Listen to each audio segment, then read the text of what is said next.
Got this Nissan Pathfinder right here. Just got towed in by one of my normal customers. It's basically a crank no start, and when it was starting it would stumble and then just shut right back off. And while he was here, when it first got towed in, I had him crank it over and I sprayed starting fluid into its throttle body, and the engine did run, you know, for like a second or two before shutting off. So it makes me believe we may have a fuel delivery issue. Now this thing just came from the shop like a day or two ago, and I'll put up the list right here of the paperwork he sent me of everything they did. So yeah, I'll let you guys pause the video and you could look at that list if you like. I did notice that there is a new fuel filter on it, so I want to see if there's a restriction on that fuel filter. So what I'm going to do is I'm going to take off the hose coming out of the fuel filter, the one that the end goes to the engine, and we'll see if we're getting fuel past that new filter. You can see our brand new fuel filter. You can see the bolt that holds it in place has snapped off because it was corroded and they just left it. It says out right there. It's hard to see right back there, but it does say out. So this is going to be the end going to the engine. So I'm going to go ahead and take off this clamp right here. We'll turn the key and see if we get fuel spraying out of this new filter right here. So as you can see, I got the outgoing line disconnected. Just a few drips of fuel came out, nothing crazy, no pressure at all or anything, despite us. And it's probably been about an hour or so since we were messing with it. But who knows. If you're wondering why I didn't just check at the engine for fuel pressure, well, this car doesn't really have anywhere to check for fuel pressure. Unless I missed some sort of valve, but I don't think so. So that's why I'm checking for right here. And honestly, they just changed this part and the car was running fine before they changed this part. So who knows. And if you look closely in the notes, it did say that the old fuel filter was partially restricted or clogged, whatever words they used. So what I want to do now is let's try to connect my scanner and see if we could use the scanner to turn on the fuel pump and see if we get any fuel coming out of this thing. You know what, if I put this key in, it should prime the fuel pump. So as soon as I turn the key, let's look for fuel on the ground.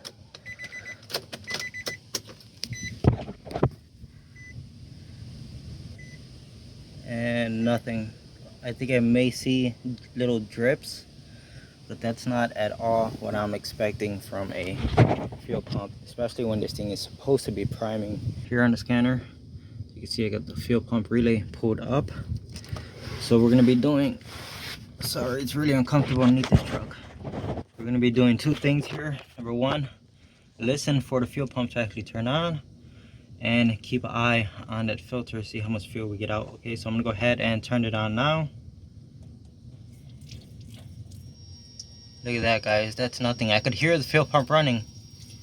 That is not a lot of pressure. You could see it struggling too, like it died. Look at that, the pump is still running, look at that. And it's almost come to a drip. I still got the pump on. So I'm gonna go ahead and turn the pump off now. And it just turned off, you can see that. So either the fuel pump is extremely weak or that new fuel filter is clogged. So the next step is let's completely remove that fuel filter. After we get the fuel filter off, let's do the same test and see if we get good steady pressure out of the line. If it's still doing the same thing, like a really weak flow of fuel, then it's obviously a bad pump. I got my fingers crossed, and let's hope that it's just a filter because it's easy to change. But that's gonna be really weird if it is a filter because that thing is brand new. It's not even a day old. So I got the filter off. So there's the outside. So let's blow through this side, give it the classic BJ.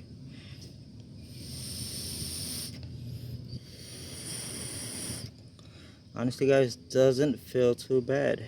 I mean, it's not a straight pass through, but it wouldn't normally be because there should be some sort of filter in there. So it's basically like baffled. Yeah, I don't feel any restriction, guys. I don't think it's a new filter they put on. I think the fuel pump just kind of took a crap on this thing, and it just happened to be coincidence that right after he got it back from the shop, that's when the fuel pump failed. Anyway, now that this thing's disconnected, let's go ahead and do that test again and see how much fuel we get out of that line without the filter in place. So I got the line right there. I'll point it out in the video. Anyway, I'm gonna go ahead and turn on the fuel pump right now.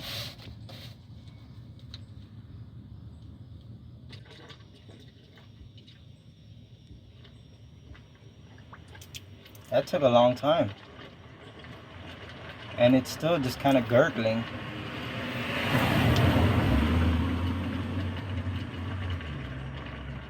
What the heck? Do you hear that?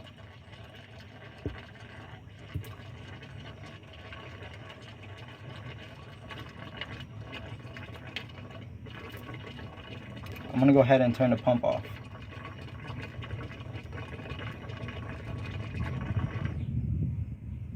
You know what? When the owner was here, when he first had the car towed in, and I was suspecting a issue with the fuel pump, I wasn't sure if I could hear the fuel pump turning on, and honestly I couldn't. So I grabbed my like rubber mallet and I started hitting the bottom of the tank, and honestly guys, it sounded like it was empty.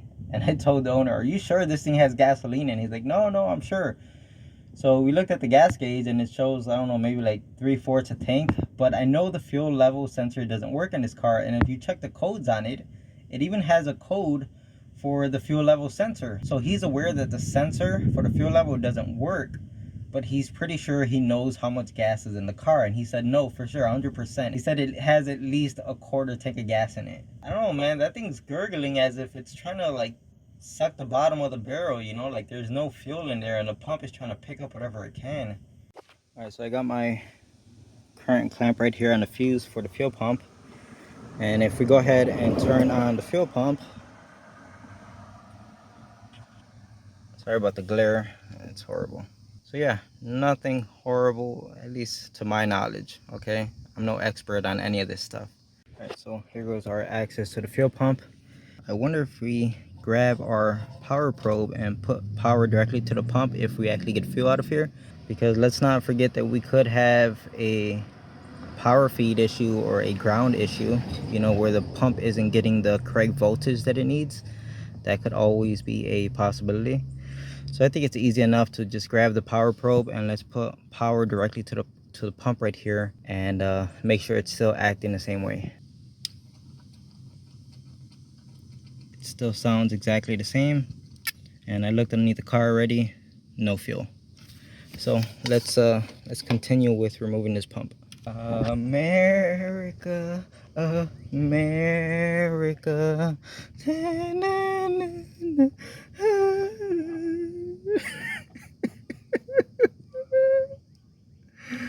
Oh goodness, guys, it has no gas.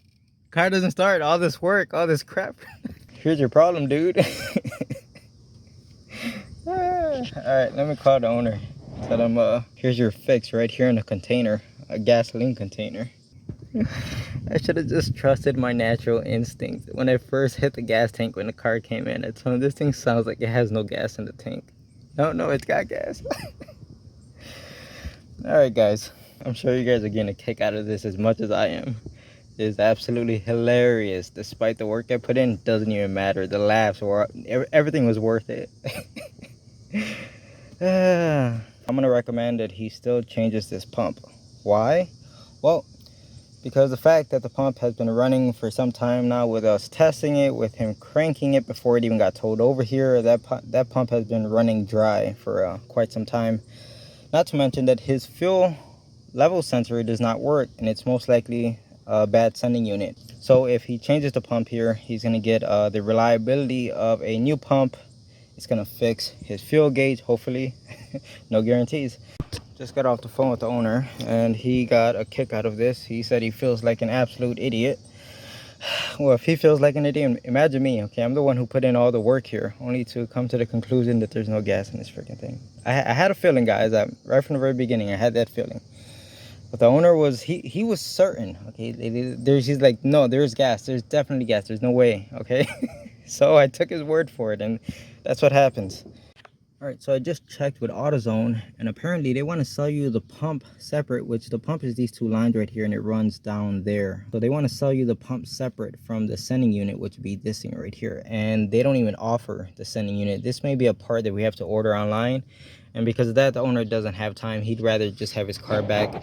Honestly, the pump isn't that hard to get out. It's actually pretty easy. So who knows? We may end up changing the sending unit in the future here.